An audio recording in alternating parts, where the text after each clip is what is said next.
At the time, Reel was kind of a blank canvas. There was a lot of opportunity to kind of build your own adventure in a sense. Reel was not present where I was at all. They had to open the MLS for me to join. You were kind of like a no rev share model type guy. And so it's interesting that you came to Reel. So like, what was the kind of the decision making that led to you coming over? All right. What's up, Bob Tompkins? How are you, man? Katie Day, my favorite person. I'm doing good. How are you?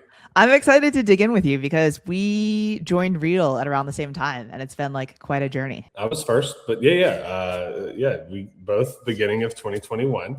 Nobody's counting months or anything, but I was 2 months before you. But. You were. No, but it's fun because you are someone that like I knew who you were and like, was aware of kind of who you were, but we've definitely become friends over the years. I would think I consider you a friend. Yeah, we'll use the F word there. That's good. So what brokerage were you at before you came to Reel? I was at Remax for a little over 4 years. And so as far as like the decision making to make the move over here, I feel like you were kind of like one of the like people that didn't really embrace, like you were kind of like a no rev share model type guy. And so it's interesting that you came to Reel. So like, what was the kind of the decision making that led to you coming over? Yeah. So for me, it's actually funny. I was at a point in my career where I was looking for like leadership type opportunities. So I had been brought in within Remax's ecosystem a lot to teach on marketing, talk, train, that sort of thing. And I had approached my broker at the time about opening up an office that was like on my side of town. I was like, hey, I'll recruit to it. But I really want to like kind of grow. I want to grow like people that are like-minded with me, be able to like teach on these like social strategies to growing your business. And I think like I could do that as far as like an office manager type of position, let him still be the broker, but like we go half and half on one on my side of town. Also, I was driving 40 minutes to my office whenever I went in. So, but he shot me down on the opportunity. So when he wouldn't let me do that, I started looking at like what options are there for me to like be in some sort of leadership capacity. It was not really a matter of like, oh, I want to recruit, make money on rev share, that sort of thing. It was like, hey, I want to be in a position where I can like share what I'm doing. Yeah. So that kind of got me looking. And then at the time was when our friend Brad McCallum was shopping himself and his services. And he came back to me with the Reel thing, which then put me in a series of conversations with Tamir and seeing if this maybe would be the right option for me. And at the time, Reel was kind of a blank canvas. There was a lot of opportunity to kind of build your own adventure in a sense. Reel was not present where I was at all. They had to open the MLS for me to join. There was the opportunity for me to really create something new on a local level as well, which was exciting to me. And it kind of got me to jump all in. Yeah, for sure. And so, I think something that you've done a really good job of since you've been here is create community. And so I know that like, I didn't know you very well. But in what was that, October of 21, you and Brad said, hey, we're going to do this thing where a bunch of us are just going to get together in South Carolina and just like talk a lot about, growing Reel, growing our businesses, content marketing, and like the things that we're all doing and kind of like get some best practices from each other and mastermind. And then like from there, you and I started doing a mastermind, like lots of things happened. And so what was kind of your plan behind all of that? Because like, for you want everyone to think that like, you're just like, I just like do these things randomly. And like, that's the thing. But like you are far smarter than you let on to other people. Right. So I know that you had a plan behind all of this. None of it was just like, oh, this is all chance. Yeah. So the thing that I'll say about myself, I have always been very good at like organizing people. I wouldn't necessarily say I'm an excellent like large scale community builder or anything like that, but I'm very good at getting smaller numbers of people to like rally around something. So for me, I won't say there was like a detailed out plan. Like there wasn't a growth strategy or plan. Like I didn't have a whole business plan. You didn't have a spreadsheet or anything? I didn't have a spreadsheet. Katie, we know you're the spreadsheet person. So For me, like it was a matter of saying like, hey, look, we have a bunch of people that want to do stuff, that want to do something. But at that time, I was like, we don't really have any centralized ideas. We don't have something that like everybody really knows what we're chasing. We just know that we're chasing something. So for me, I was like, let's get those people that are kind of keen on this idea of growing something and enjoy the same sort of like marketing stuff that we do. And I was like, let's get us together. Because I figured if we can be shoulder to shoulder, like belly to belly, like that's when ideas could come out. I know that the mastermind that we ran together for a long time came out of that trip, which now has evolved to you and Tim running the REVB mastermind that happens on Mondays. So like, I was like, if we can get everybody here, if we can have ideas kind of flow out of this, if we can collaborate on some stuff. Plus, a lot of people had never met each other in person. Yeah. And it was like, if we can get in one place, once you see people, you shake their hands, you talk to them in person, there's a bond that builds there. So it was really just a matter of knowing these are kind of like basic like human needs if we're going to try and build a community or grow something. And it was a place for us to start with that. And obviously it proved to be a good starting point. It worked out all right. Even with pimento cheese sandwiches. Yeah. I didn't know what I was doing. Bob, so for those of you like anyone that's watching this doesn't know the backstory to that, basically Bob, we rented a bunch of beach houses and he had like this clubhouse place where like we met and did the mastermind part of things. But then like when it came to food, Bob's wife made like a bunch of sandwiches for us, which was very, very, very kind, but it was just like hilarious, like, brown bag lunch in it. I think people need to understand that I come from Podunk, South Carolina. And I have not had the long-standing expectation of quality. It's always been, if you just have something, it's better than nothing. So it's just funny. And it's something that like, I think 10 years from now, we're still going to be talking about back when we had, the pimento cheese sandwiches. It's a good core memory, good core Bob Tompkins memory for me. Thank you. Thank you. I feel like we're kind of going through a timeline of your time at Real, but like, I think that like, as an individual, you were an individual agent with Remax, you were kind of doing your own thing. You were doing, the parody videos and music videos and stuff like that. And then like you came to Real and like now, how many agents are on your team? What are you guys tracking toward? Cause like, I mean, before when you were with Remax, you're selling like 10, 20 homes a year, maybe? No. Thank you for that. As an individual agent, I was selling 40. 40. Okay. That's great. Yeah, good job. Thank you. I was pretty productive. Moderately productive. Sometimes productive. Bob and I are really good friends if y'all don't know. And so this is just us being sarcastic. Yeah. So I don't produce anymore. But we have living in South Carolina. We kind of fluctuate between 9 and 12 agents. I believe right now we're at 11. I don't know.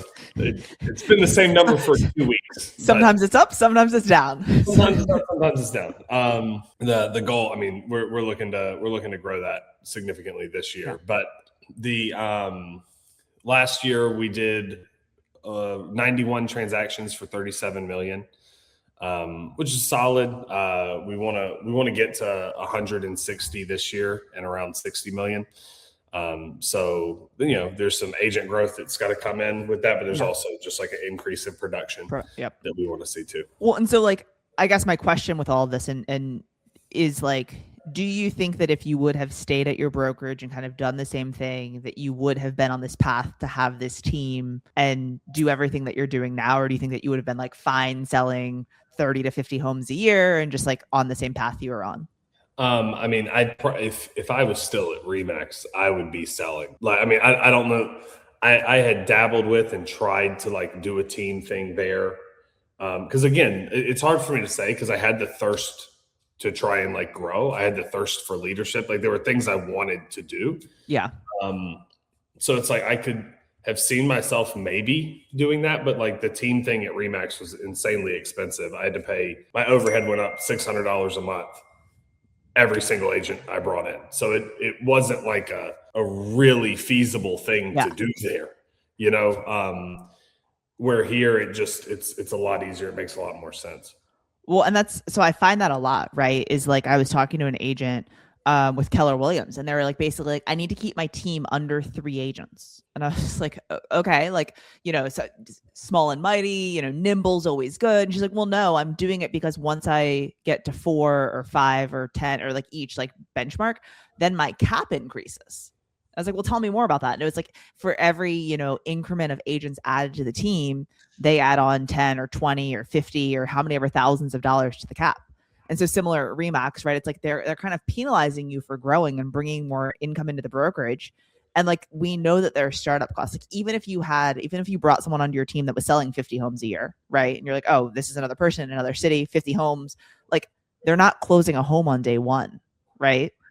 So like there's this gap in time that like if you're making it more difficult on you as the team owner to run the team, it's like that's very difficult. And so like at Real, it's like the team agents, if they're on a half cap, they're responsible for their own cap. So like you're not then adding on another 6K to what you have to bring in or penalizing the other teammates, right?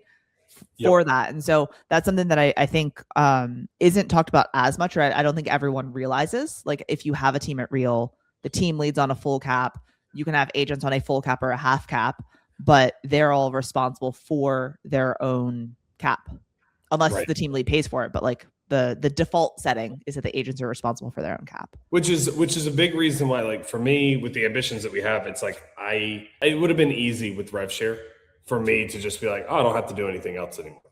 But I think what the team at Real has built is put us in a position to where we can leverage like that type of dollar to be able to build like our own business within it. So for me, it was the numbers made too much sense to not attack it and try and continue to build on that front.